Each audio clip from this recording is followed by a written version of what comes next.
आज हम बात करने जा रहे हैं आयमा के स्ट्राइक पर।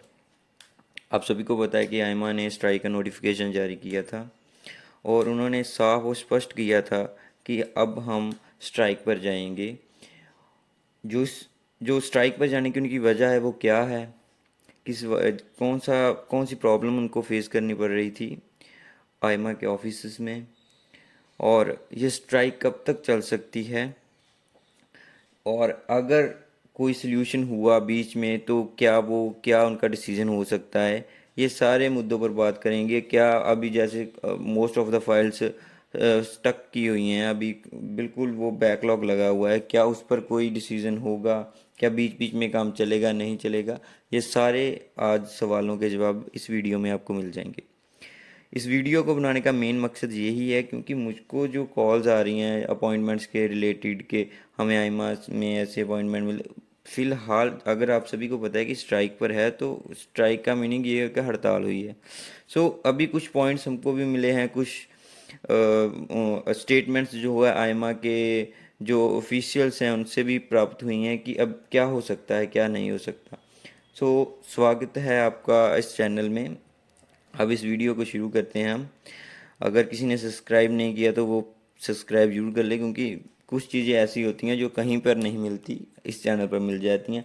इस चैनल पर वही कुछ आता है जो आपकी प्रॉब्लम्स जो आप फेस कर रहे हैं वही हम इसको प्रेजेंट करते हैं। सबसे पहले तो हम आपको दिखा देते हैं कि ये है आयमा का जो सॉरी आयमा बोल दिया मैंने, ये है FNSTPS, जो उनकी फेडरेशन है वर्कर्स की।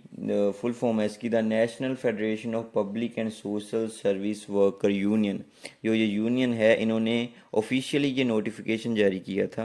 अगर आप किसी को भी पोर्तुगीज आती है वो रीड कर सकता है। इस पर बाकायदा उन्होंने सारी दलील अपनी रखी है कि इतनी से इतनी तारीख तक हम स्ट्राइक पर हैं। इनकी स्ट्राइक पर जाने की तारीख है 22 August to 31 December till the end of the year, इस साल के एंड तक की। इन्होंने प्रॉपर सारे उस पर मुकदमे वगैरह सब कुछ लगाया हुआ है। इसको prime minister ministry of the immigration तक इसको पहुंचाने की कोशिश की है इन्होंने। ये उनका ऑफिशियल नोटिफिकेशन है, अगर किसी को रीड करना है वो कर सकता है। ये भी बहुत ज़रूरी था क्योंकि कई लोग कह देते हैं कि ये तो सिर्फ हवा में बात हो गई स्ट्राइक की, लेकिन ये इनका ऑफिशियली नोटिफिकेशन जो उन्होंने जारी किया है वो ये है। अब आगे बात करते हैं। आगे ये बात होगी कि इन जो ये यूनियन है इन्होंने क्यों ये फैसला किया जाने का कि हम अब स्ट्राइक पर जाएंगे, वजह क्या थी और क्या कारण था। जो फेडरेशन है, जो the national federation of public and social service worker union है, उन्होंने ये फैसला किया कि अब हम स्ट्राइक पर जाएंगे। जाने का कारण यही था, लैक ऑफ ह्यूमन रिसोर्सेज। ये जो मैंने सारा इंटरफेस जो आर्टिकल लिया है ये है द पोर्तुगल न्यूज़ से आया है, ऑफिशियल उनकी साइट से। उन्होंने ये कहा था कि हम ओवर टाइम कर रहे हैं, बहुत समय से ओवर टाइम कर रहे हैं। तो जो आप देख भी सकते हैं कि उन्होंने दलील जितनी भी रखी हुई है फेडरेशन की तरफ से, उन्होंने सबसे पहले तो यही कहा लैक ऑफ ह्यूमन रिसोर्सेज, कि ह्यूमन रिसोर्सेज की कमी के कारण इतना जो बैकलॉग लगा हुआ है उसको हम कैसे रिसॉल्व कर सकते हैं। ये सारी जो चीज़ें हैं ये बहुत सोचने लायक हैं, क्योंकि आयमा जो है वो एक, आप समझ लीजिए कि वो पब्लिक सर्वेंट है। आयमा के जो वर्कर्स हैं वो पब्लिक सर्वेंट हैं, और अगर कोई पब्लिक सर्वेंट को गवर्नमेंट की तरफ से कोई आदेश, कोई नोटिफिकेशन जारी किया जाए कि नहीं आप इतने से इतने समय तक करेंगे, तो उन वो रिजेक्ट नहीं कर सकते। लेकिन हर एक चीज़ की कोई हद होती है, जब हद से पार हो जाए काम तो उसके बाद हम कह सकते हैं कि ये जो है वो प्रॉब्लम क्रिएट करता है।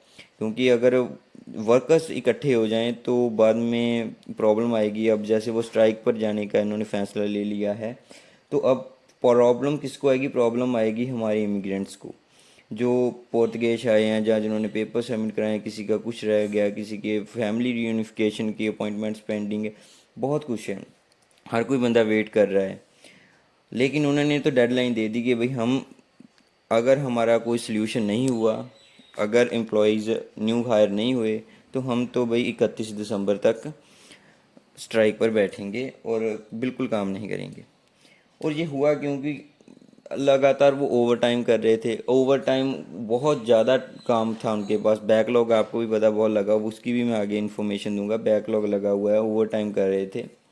तो अब उनको पहली बात तो ये है कि जितना समय उनको चाहिए, जितना उनके वर्किंग आवर्स है, उनसे ज़्यादा उनसे काम करवाया जा रहा था। दूसरी बात ये कि उनको काम तो करवाया जा रहा था, अगर काम करवा रहे हो तो उनको एक्स्ट्रा पे थोड़ी दे दो, ओवर टाइम की पे दे दो, वो भी नहीं मिल रही थी क्योंकि वो पब्लिक सर्वेंट्स थे। सो इसी वजह के कारण, इसी यही कारण है कि उन्होंने अपना जो है स्ट्राइक पर जाने का निर्णय ले लिया है। सो आगे हम बात करते हैं। आगे बात करेंगे कि जो आयमा के प्रेसिडेंट हैं, उन्होंने आयमा की तरफ से एक डाटा प्रेजेंट किया था। ये जो डाटा है, ये मैं आपको बता दूं कि ये स्ट्राइक के पहले का डाटा आया है कि 4 लाख से ज़्यादा जो है पेंडिंग केसेस पुर्तगाल में अभी भी पड़े हुए हैं। 4 लाख अप्रॉक्स, उन्होंने नीचे 4,10,000 के अप्रॉक्स बताया हुआ है।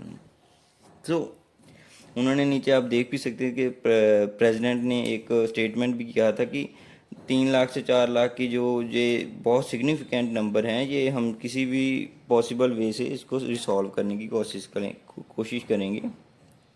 लेकिन आप जान सकते हैं कि यार 4 लाख केसेस बहुत ज़्यादा केसेस होते हैं, कोई छोटी अमाउंट नहीं है ये।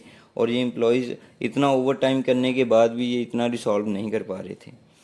लेकिन उन्होंने पहले भी ये स्टेटमेंट दी थी कि हम 100 लोगों को हायर करेंगे और 100 जो बंदे हैं उनको हायर करेंगे आयमा में। लेकिन उनको ये भी पता है कि ये कोई सिग्निफिकेंट नंबर नहीं है, आयमा में इसको लाने के लिए कोई सिग्निफिकेंट नंबर नहीं है। यही बात, चलो उन्होंने कह तो दी थी स्टेटमेंट, लेकिन हायर नहीं किया, कोई सल्यूशन नहीं निकाला। तो इसी वजह से थोड़ा सा कह लो कि लापरवाही का नतीजा है ये, जो हमारे वर्कर्स हैं वो स्ट्राइक पर चले गए हैं। सो ये सोचने वाली बात है कि ये 4 लाख केस कब तक निकलेगा। इसका भी उन्होंने बता दिया कि ये 4 लाख केस हैं वो अब निकलेगा जी 2025 में, समर में।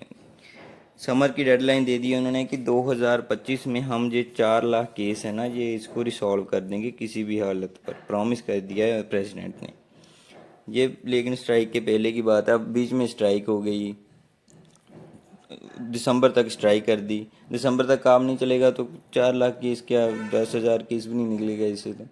सो बहुत मुश्किल बड़ी सिचुएशन है इस टाइम पुर्तगाल में। अगर इन्होंने आयमा सेफ को आयमा में कन्वर्ट किया तो पहले इनका यही सोच थी कि अब सब कुछ बहुत मैनेजमेंट की वे से चलेगा, हर एक चीज़ प्रॉपरली चलेगी। लेकिन सब कुछ उलट हो गया, क्योंकि आयमा को जितनी स्ट्रेंथ चाहिए थी उतनी स्ट्रेंथ उसको मिली ही नहीं। जितनी उसके पास पावर थी, जितने वो हर एक पेपर वर्क उसके पास है, लेकिन उसके पास वर्कर्स नहीं है। इसी वजह से उसको जाना पड़ा स्ट्राइक के ऊपर। अब होगा क्या, मान लीजिए 22 अगस्त 31 दिसंबर तक स्ट्राइक पर है। अब करेंगे क्या लोग, क्या करेंगे, क्या सोचेंगे, क्या होगा, इसका ये है कि अब ये मेरे हिसाब से कल की ये न्यूज़ है, मैंने इस आर्टिकल को रीड किया था। उन्होंने कहा था ये फेडरेशन की तरफ से एक स्टेटमेंट जारी की गई थी। उन स्टेटमेंट में ये था, मैंने आर्टिकल सारा रीड किया था। उस आर्टिकल जो फेडरेशन के जो कह लो कि प्रेसिडेंट है, जो फेडरेशन यूनियन के हैं जो वर्कर्स की, उसके जो प्रेसिडेंट थे ना, उन्होंने ये कहा था कि हमने नोटिफिकेशन जारी किया लेकिन गवर्नमेंट का कोई इस पर मान लीजिए कोई व्यू ही नहीं आया कि हाँ आपने नोटिफिकेशन जारी किया, इससे दिक्कत होगी नहीं होगी, कैसे है कैसे नहीं, कोई सल्यूशन, कोई बातचीत करने की कोशिश की हो, कुछ भी नहीं किया। फेडरेशन इससे गुस्सा भी थी कि अगर हमने नोटिफिकेशन जारी किया, अगर आपको भी इमिग्रेंट्स की फ़िक्र है कि भाई हमारे इमिग्रेंट्स जो हैं वो परेशान होंगे, तो हम कोई ना कोई कदम उठाएं इसके लिए। लेकिन उन्होंने कोई कदम नहीं उठाया। लेकिन उन्होंने ये भी एक चीज़ कही है फेडरेशन ने, उन्होंने ये कहा है, ये थोड़ी राहत भरी भी खबर है कि मैंने यही कहा था ना कि अब होगा क्या, होगा यही।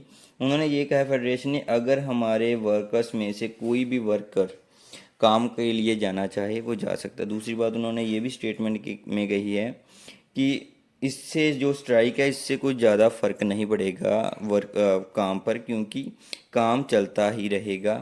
काम बीच बीच में चलता ही रहेगा, जैसे मर्जी हम काम को ठीक चलेगा, कोई ऐसी बात नहीं है। दूसरी बात उन्होंने ये कही कि एक और नोटिफिकेशन, मैंने शायद इसमें डाला नहीं है, लेकिन उन्होंने कहा था कि एक और नोटिफिकेशन जो है वो हम फिर से आयमा को, सॉरी, आयमा के प्रेसिडेंट और मिनिस्ट्री को फिर से सौंपेंगे कि अब हम बीच में, जैसे एक तो दे दिया, अब इसके बीच में एक और नोटिफिकेशन हम जारी करेंगे, क्योंकि उनके ऊपर प्रेशर डालने के लिए कि हम अभी स्ट्राइक पर ही रहेंगे, थोड़ा गुस्सा अग्रेशन दिखाने के लिए। बाकी उन्होंने ये कहा है कि बीच बीच में काम चलता रहेगा।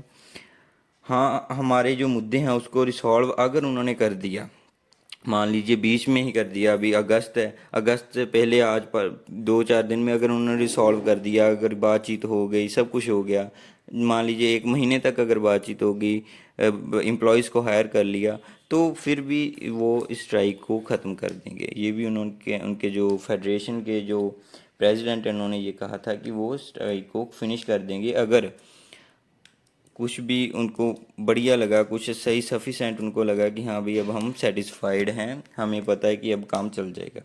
सो ये थी सारी बातचीत की अब आइमा में होगा क्या, क्या नहीं होगा, क्या सोच है उनकी। फिलहाल तो यही है कि अब सब कुछ है वो स्ट्राइक पर ही है, कोई और न्यूज़ भी नहीं आई, कोई आर्टिकल भी नहीं आया। ये जो आर्टिकल लास्ट पर मैंने दिखाया, ये लेटेस्ट ही आर्टिकल है। उन्होंने, जो फेडरेशन ने कहा था कि उन जो गवर्नमेंट है वो इस पर कोई चर्चा विचार नहीं कर रही, बट उन्होंने ये भी थोड़ा सा राहत देने की कि अब जो एम्प्लॉय जा सकता है काम करने के लिए, जाना चाहता है वो जाए, उसको रोका नहीं जाएगा। और उन्होंने ये भी कहा कि काम पर ज़्यादा कोई असर, इस स्ट्राइक का काम पर कोई असर नहीं पड़ेगा, काम चलता ही रहेगा, थोड़ी अमाउंट में चलेगा लेकिन चलेगा ज़रूर। बाकी बात यह है, 2025 तक की डेडलाइन दी गई है, जिनके बैकलॉग लगा हुआ है, बहुत बड़ा बैकलॉग है। आईएमए स्ट्राइक पर है, बैकलॉग लगा हुआ है। बीच बीच में थोड़ी सी खुशखबरी, जैसे ये उन्होंने बता दिया कि आईएमए चलती ही रहेगी, थोड़े थोड़े केसेस चाहे निकलें, आईएमए के ऊपर इतना फ़र्क नहीं पड़ेगा। ये 2-4 चीज़ें हैं, इसको थोड़ा माइंड में रखिए। बाकी और कोई इन्फॉर्मेशन आई स्ट्राइक बंद होने की, जहाँ स्ट्राइक बढ़ने की, जहाँ कैसी भी न्यूज़ आई, वो हम इस पर ज़रूर डालेंगे अपने चैनल पर।